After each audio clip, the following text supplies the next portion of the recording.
Amis lillois, amis d'autres clubs, bonjour à vous. Comme je l'avais promis, voici le point mercato de ce 18 août 2025. Et bon Dieu qu'il y en a des choses à dire, parce que j'ai bien fait de ne pas le faire hier finalement et de le faire maintenant, parce que là, on a des news de pas possible. Donc je suis très enthousiaste. On va donc commencer sans plus attendre. Donc voilà, on va commencer déjà par les départs qu'il y a eu cet été. Donc, on va commencer par ordre des moins importants. On va commencer d'abord par les prêts. Donc les joueurs qui sont retournés de leurs prêts, les joueurs partis en prêt, les joueurs qui sont partis en fin de contrat et les vendus. Voilà, on va faire dans cet ordre-là. Donc, on commence déjà par nos deux joueurs qu'on nous a prêtés. Donc Mitchell Baker et Chuba Akpom. Bon, Baker, j'ai plutôt une bonne opinion de lui, parce que ça a été un latéral gauche quand même assez solide. C'est dommage, voilà, je pense pas que l'option d'achat n'a pas été levée, je ne sais pas pourquoi, c'est dommage. En même temps, il y avait aussi Goodmundson dans la rotation, donc forcément, Goodmundson titulaire avec Baker, je pense que soit le club ne l'a pas anticipé, soit le club avait déjà d'autres plans au final. Donc bon, c'est après sinon c'était quand même assez solide, hein. Même il y avait un joueur de l'USL Dunkerque qui avait dit Backer, non mais une armoire le mec. Ça m'avait fait rire aussi. Ensuite Chuba Akpom, alors c'était censé être le successeur de David, ça s'est pas fait. Ça ne l'a pas fait, soit parce que c'est avec Genesio, soit parce que Chuba Akpom n'est pas non plus à un niveau suffisant pour le LOSC. En tout cas, il est retourné. Et d'ailleurs, ce qui montre qu'il était peut-être pas au niveau, c'est que quand il est revenu à l'Ajax, il a été prêté en EFL Championship, donc deuxième division anglaise. Ça veut dire beaucoup. Bon, ensuite, on va passer aux joueurs qu'on a envoyés en prêt. Donc, il y a... alors, Miramon, il me semble qu'il est encore en prêt à Boca Juniors, je crois. Je sais pas ce que ça donne. J'ai pas trop d'attente envers ce joueur, pour être très honnête. Olmeta, bon, ça reste un jeune gardien. Il est en prêt en Corse, je crois qu'il est à Bastia.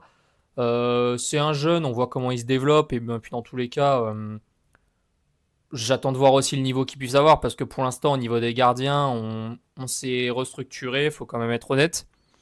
Ensuite, Thiago Moraes qui est parti au Portugal, il me semble encore. Donc pareil, parti au Portugal. C'est un jeune encore une fois, donc j'attends de voir ce qu'il peut faire. En tout cas, je lui souhaite bon courage. Ensuite, on va passer aux joueurs qui sont partis pour les fins de contrat. Donc on commence par Samuel Umtiti. Samuel Umtiti, ça me fait mal parce que c'est un joueur que j'adore énormément, parce que c'est quand même lui qui nous a offert notre Coupe du Monde quand c'était en Russie. La demi-finale, la tête, il s'est sacrifié, je pense, sa carrière même pour cette Coupe du Monde. C'est un joueur que je respecte énormément, mais malheureusement, très peu de matchs joués, une petite dizaine. Avec le LOSC, c'est pas suffisant.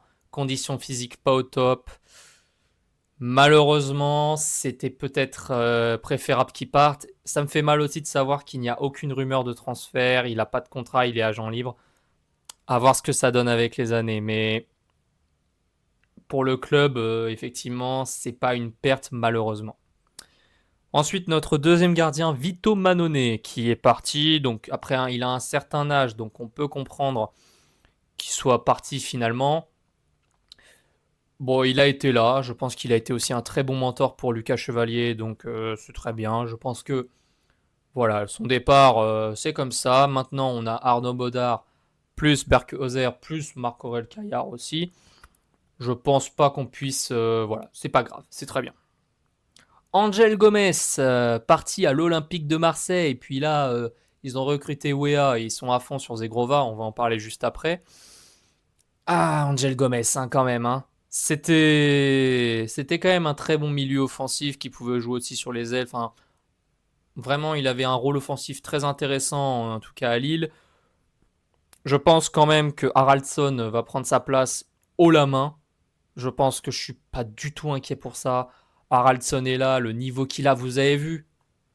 Vous avez vu le match là contre Brest. Donc moi j'ai confiance en Haraldsson. Angel Gomez qui part à Marseille, très bien. Jonathan David, alors là, notre attaquant star qui nous a marqué quasi tous nos buts. Parti, troisième meilleur buteur de l'histoire du LOSC, un buteur légendaire de Ligue 1 et du LOSC. Parti pour la Juventus Turin. c'est un joueur qui a toujours été sérieux, il a toujours été là, dans les bons comme dans les mauvais moments. Quand c'était la saison compliquée avec Gourvenec, il était là, il se donnait. Quand c'était la saison avec Paulo Fonseca où on se reprenait, il a montré qui il était. Et les saisons d'après, j'ai même pas besoin de parler. Les supporters lillois, à l'unanimité, c'était notre Jonah. Maintenant, il est parti à la Juventus. On peut que lui souhaiter le meilleur. J'espère quand même qu'il restera un grand joueur et qu'il pourra aussi évoluer. Mais en tout cas, bonne chance, Jonah. Tu es une légende. Rémi Cabella. Alors, Rémi Cabella, honnêtement, je pense que c'est un départ qui est logique. À mon avis, c'est dans la suite logique des choses. Il est arrivé en renfort aussi avec la saison de Fonseca, à la suite du départ de Gourvenec. Je m'attendais pas à ce qu'il ait un tel niveau en revenant à Lille. Je m'attendais à un joueur qui allait être beaucoup moins important. Au final, dans le collectif, il apportait aussi de la bonne humeur, on le voyait. C'est un joueur qui a rapporté sur le terrain. Et c'est un joueur qui, son contrat de 3 ans, bah, il n'a pas été déconnant. Voilà. Donc, franchement, Rémi, merci beaucoup de ton passage. Vraiment. Ensuite, là, on part sur les transferts payants. Donc, on a eu Alan Virginius qui a été vendu aux Young Boys pour une somme assez petite de, je crois, 2,5 millions, 3 millions. De toute façon, c'était un indésirable. Il a joué 14 matchs, il me semble, pour un but marqué. Peut-être une vingtaine, j'ai peut-être une bêtise. Il n'a jamais été dans les plans de Fonseca. Puis, il n'était pas au haut niveau, à mon avis, dans le collectif, surtout quand on voyait la qualité qu'avait Zegrova, des joueurs comme Gomez. Et enfin, voilà, je pense que il a pas trouvé sa place. Il a été prêté à Clermont, puis aux Young Boys. Là, il est transféré aux Young Boys. J'ai pas grand chose à dire. Hein. C'était un indésirable. C'est comme ça. Ilic, un attaquant serbe qui était prévu pour être un remplaçant de Jonathan David. Donc, effectivement, il n'est pas rentré dans les plans. Vendu à Union Berlin pour 5 millions. Au revoir, merci. Gabriel Gudmundsson, notre latéral gauche très qualitatif qui est parti à Leeds pour 12 millions d'euros. Merci beaucoup, Gabriel. T'as été là, pareil. T'as montré tes qualités. Puis tu pars pour la première ligue. C'était une suite logique des choses pour lui. Bon, au revoir, Gabriel. T'as été là, top. Bafo, putain, un gros départ pour 30 millions et 5 de bonus, il me semble, ouais. Bafo, notre soldat, il a un côté meneur d'homme, qu'est-ce qu'il était bon hein, dans la défense avec Alexandro, il montrait énormément de qualité. Il part maintenant, il est assez jeune, il part à Bournemouth. Je lui souhaite le meilleur pour la suite de sa carrière, même si je pense que ce transfert, forcément, ça laisse un vide. À voir comment on évolue avec le mercato, on en parle juste après. Et puis, on va finir par l'enfant du Nord. Le départ de l'été, celui qui fait le plus mal, Lucas Chevalier. Enfant du club, Lucas Chevalier qui part pour le Paris Saint-Germain pour... Alors attendez, c'était je crois... C'était pas 35 plus... Non, 40 plus 15 millions de bonus, c'est ça, je crois. Je suis content qu'il reste en Ligue 1 tout de même. Parce que au moins, il reste dans le championnat, c'est important pour l'attractivité de la Ligue 1. Il est chez le champion d'Europe en titre. C'est dire, hein. C'est dire que il a du niveau, que Luis Enrique est dégagé, enfin, est mis de côté Donnarumma sur le départ. Pour lui, ça veut dire qu'on a formé un gardien exceptionnel. On peut être fier de lui. Ça va être dur de l'affronter, mais il a l'amour du club en lui. Merci Lucas. Donc, voilà, on va commencer ensuite les arrivées. Donc, l'arrivée de Giroud et Baudard en tant que transfert libre. Donc, Arnaud Baudard qui a aidé à la remontée du FC Metz en tant que gardien, qui est un bon gardien du Standard de Liège. Je pense qu'il est quand même assez sous-coté, donc j'attends de voir quand même qu'est-ce que ça va donner, surtout qu'il a plutôt une place de numéro 2. Mais en tout cas, je pense surtout que il sera là par exemple pour la Coupe de France suppléant notre nouveau gardien Berkozer, dont je parlerai juste après. Mais je pense que ça reste une bonne doublure quand même. Et je pense qu'il sera là aussi sur la durée. Olivier Giroud, bah, le transfert surprise, qui est là en tant que second attaquant, on peut dire. Parce que, je donne mon avis, Giroud, certes, il va nous marquer des buts, je pense. Il va faire pas mal de matchs. Mais on ne pourra pas compter sur lui pour faire l'intégralité des matchs de la saison, compte tenu de son âge, et puis aussi du fait qu'il faudrait laisser la place à un jeune, parce que il a 1 an de contrat. Donc il nous faut un deuxième numéro 9 qui soit dans la rotation avec Olivier Giroud comme mentor. Comme ça, après, quand Olivier Giroud part, on a notre jeune. C'est pour ça que je vais vous parler du profil le plus intéressant juste après. Romain Perrault. Alors, Romain Perrault, latéral gauche, venu de Séville, du Real Betis, voilà.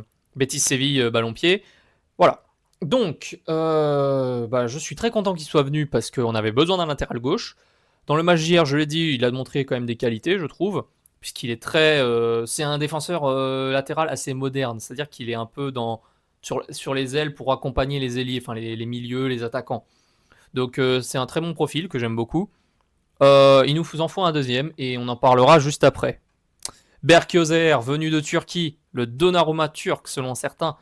On sait que les Turcs, au LOSC, on en a eu 3. Et le message d'accueil qu'ils ont réservé à Berkyozer, malgré qu'il ne soit plus au LOSC, est très chaleureux. Je pense que ce sera un très bon club pour lui. Je sais qu'il va être bien accueilli. Les Turcs à Lille, on les apprécie. Hein. Ils nous ont apporté du bon. Hein. Yazice, ça a été un peu compliqué par certains moments, mais il a quand même été là. Il avait quand même... peut-être... Il n'a pas apporté plus autant que Burak Yilmaz sur ces 2 saisons, surtout la première. Mais voilà. En tout cas, Berkyozer, à mon avis, sera un très bon gardien. Il est jeune, il a 25 ans, très bon jeu au pied. Il prend des risques. Et c'est ça que j'aime. Nathan Goy, venu du Standard de Liège. Eh ben, je suis très content qu'il soit venu parce que quand je l'ai vu à la conférence de presse, il avait le sourire, il était content, il était enthousiaste. Il n'y a pas trop de problème d'adaptation parce que la Belgique, c'est juste à côté. Et puis, tu sens qu'il a envie de travailler, il est jeune, il a envie de faire le maximum et c'est ça que j'aime. Il montre de la personnalité. Marius Broholm ensuite. Alors, vu que Edon Zegrova est quand même bien sur le départ, eh ben, c'était très important qu'il vienne. Je suis très content qu'il soit là. Bon espoir quand même parce qu'il il a des gestes techniques très très très très bons. J'aime beaucoup son profil d'ailier. À voir ce que ça donne sur la durée, forcément, je dis encore, mais j'ai très bon espoir pour Broholm. Surtout qu'on a, on a beaucoup de contacts avec tous les clubs du Nord. Il est venu parce que je pense qu'on a des contacts privilégiés aussi. Il est avec son compatriote, pas vraiment, parce que Osam Sarawi grandit en Norvège, né en Norvège, mais d'origine marocaine, international marocain. Mais voilà, ça lui fait aussi un repère. Félix Correa, pardon. Pardon. Félix Correa. Eh ben, j'étais assez sceptique au début un petit peu quand même, parce que je me suis dit, il est quand même passé par beaucoup de clubs, il n'a pas fait la différence, maintenant il est à Lille, j'espère qu'on va pas être un peu la poubelle ou au final il va pas être au niveau. J'ai vu le match hier, quand il est sur le côté gauche, en tant qu'ailier ou milieu gauche, la passe qu'il met à Giroud dans la profondeur, il a du talent le petit. Donc franchement, il a un truc en plus. Franchement, j'ai bon espoir aussi pour lui. Avec Mathias Fernandez Pardo aussi, qui est là. Osam Sarawi. Je pense qu'au niveau de l'attaque sur les ailes, on est bon. Donc maintenant, on va continuer sur les départs que je souhaite. Alors je vais aller très vite. Edon Zegrova, je pense qu'il est temps de tourner la page. Ça fait depuis décembre qu'il n'a pas joué avec l'équipe première. Il est pisté par l'OM. Qu'on lui donne. En plus, il y a eu des problèmes aussi un peu indisciplinés parce qu'il voulait être un peu... C'est tout tourné autour de lui. Il avait cette personnalité-là qui écrasait le collectif. C'est pas un joueur vraiment de collectif. Donc, je pense qu'il est temps de tourner la page. Tu as fait des très bonnes choses, Edon. Mais que tu partes par la porte, voilà, par la moyenne porte, on va dire, pas par la petite porte parce que je le déteste pas, mais je pense quand même qu'il est temps de tourner la page. On est arrivé à un point de non-retour. Mohamed Bayo, alors là vraiment, arrêtez, faut refourguer-le à n'importe qui. J'étais content au début quand il est arrivé. Quand on m'a donné, quand j'avais acheté un maillot, ils se sont trompés. J'avais demandé Jonathan David, on m'a offert Mohamed Bayo. J'étais deg, mais je me suis dit bon, ça va. Maintenant, bon, ça fait un peu chier. Il s'est pas imposé, problème indisciplinaire. Le mec il picole en boîte avant la réception du PSG, ça va pas. Attends, ou le déplacement Paris Saint-Germain, je sais plus, peu importe. Pas sérieux, le mec. Pars, pars. Tu seras pas notre deuxième buteur. Sinon, je sais pas, vous rompez le contrat, vous lui donnez ses indemnités, tu te casses. Basta. Ensuite, les potentiels départs. Alors, on sait qu'il y a 4 jeunes qui sont potentiellement sur le départ. Vincent Burlet, vu qu'on piste un autre latéral gauche, il était là parce qu'il fallait être là, mais on sait que le LOSC a quelqu'un d'autre en tête. Il est sur le départ. Aaron Malouda, pareil, départ prévu vers la Belgique apparemment. On lui cherche une porte de sortie. Voilà, après il n'a pas joué beaucoup. Hichem Ferra, on sait que pareil, une porte de sortie, hein, parce que il se fait pas sa place, puis il rentre pas dans les plans du LOSC. Qu'on respecte quand même les jeunes issus du centre de formation, qu'on leur trouve une belle porte de sortie, tout de même. Puis ensuite, Trévis Dago, pareil, je pense pas qu'il soit dans les plans du LOSC. Peut-être qu'il va être prêté ou vendu, je sais pas. Mais voilà, ça c'est les potentiels départs qu'on a cru entendre. Ensuite, le plus important, ce sont les cibles du mercato. Et c'est la partie que vous attendiez tous, les cibles de ce mercato. Il y en a 4. Ça, c'est aussi mes avis personnels par rapport aux rumeurs. Je ne prends pas des joueurs comme ça pris au hasard pour dire il faut qu'ils viennent à Lille. On parle de pistes réelles, dont 2 où ça se concrétise. Justement, aujourd'hui, on a plus d'infos. Donc on va commencer par Benjamin Pavard. Alors, assez surpris. Retour dans son club formateur alors qu'il est à l'Inter de Milan, ça me paraît ambitieux. Surtout pour le LOSC, parce qu'à mon avis, il va falloir débourser un certain prix. C'est l'Inter Milan quand même, c'est un de ces joueurs qui a quand même joué des matchs, faut pas déconner. Faut voir, mais s'il peut faire son retour, à mon avis, en défense centrale, il sera très bon. Et puis, si Meunier, ça venait à se passer mal, bah, il pourrait aussi jouer sur le côté. On sait qu'il joue souvent latéral droit, mais défenseur central, c'est plus son poste. Donc, s'il peut revenir au nord, si ça se fait, c'est incroyable. Moi, je dis pas non. Diego Carlos, on sait que c'est une autre cible en défense. Il me semble qu'il y a un club turc qui est intéressé aussi. Je connais pas très bien le profil, mais en vrai, je fais assez confiance au LOSC. Moi, ce que je dis souvent, c'est que chaque année, le LOSC nous fait des frayeurs avec le mercato et on fait finalement des bonnes saisons. Sauf celle de Gourvenec où là, on avait vraiment eu peur d'avoir peur. C'est pas que de la faute de Gourvenec, je précise. Rappelez-vous, on sortait de l'ère Gérard Lopez, on gagne le titre. Mais après, Galtier part, beaucoup de gens partent, notamment Soumaré, Maignan, voilà, c'était dur à reconstruire. Et Gourvenec, effectivement, il s'est retrouvé, il y avait un chantier à faire. Fonseca est arrivé, voilà, ça s'est bien passé. Mais à chaque fois, on se fait des frayeurs. Mais Diego Carlos, si le LOSC est sur lui, je pense qu'il y a aussi des bonnes raisons. J'attends de voir. Ensuite, on va passer sur les 2 pistes aujourd'hui qui sont ressorties. Ça faisait un moment qu'on n'avait pas eu d'informations, on était un peu sur notre fin, les dossiers avaient l'air au point mort. On a un jeune qui a été pisté, il me semble, par le PSG et qui est maintenant plus ciblé par les Celtics de Glasgow. Mais à mon avis, il faut qu'il vienne à Lille, pour le même argument que pour le prochain joueur, et vous allez comprendre. Pour moi, les joueurs qui sont dans les petits papiers du LOSC doivent venir à Lille, surtout quand ils ne sont pas suivis par des clubs de la stature du LOSC. C'est-à-dire qu'on a une Coupe d'Europe qui est la Ligue Europa à jouer, on est un club en Ligue 1 qui est un des 5 grands championnats, on a de l'ambition, on a l'ambition de terminer sur le podium, sur le podium, au moins dans le top 5. Je pense quand même que ces 2 joueurs ont intérêt à venir ici. Et donc du coup, ce jeune joueur, donc je vais le dire, c'est Keita Kosugi. À latéral gauche japonais de 18 ans qui a un bon talent, qui est au championnat de Suède. Je pense que ce sera très bien aussi pour diversifier les profils. Un joueur japonais. Pour le merchandising aussi, je me dis, un joueur japonais qui peut venir jouer au LOSC, si ça peut apporter de la visibilité à l'international, je trouve ça cool. Ça, c'est un détail. Mais le petit, il a du talent, il est jeune. Et dans la rotation avec Romain Perrault, je pense que ça sera très bon. Et en plus, si le PSG a été sur lui à un moment, c'est qu'il a du talent. Et pour moi, il a tout intérêt à venir. Il me semble que le club demandera, le club de Suède, je ne sais pas comment ça se prononce, demande à peu près 7 millions plus. Je pense qu'on peut les débourser sans problème, même s'il y aura sûrement des négociations. En tout cas, Keita Kosugi vient.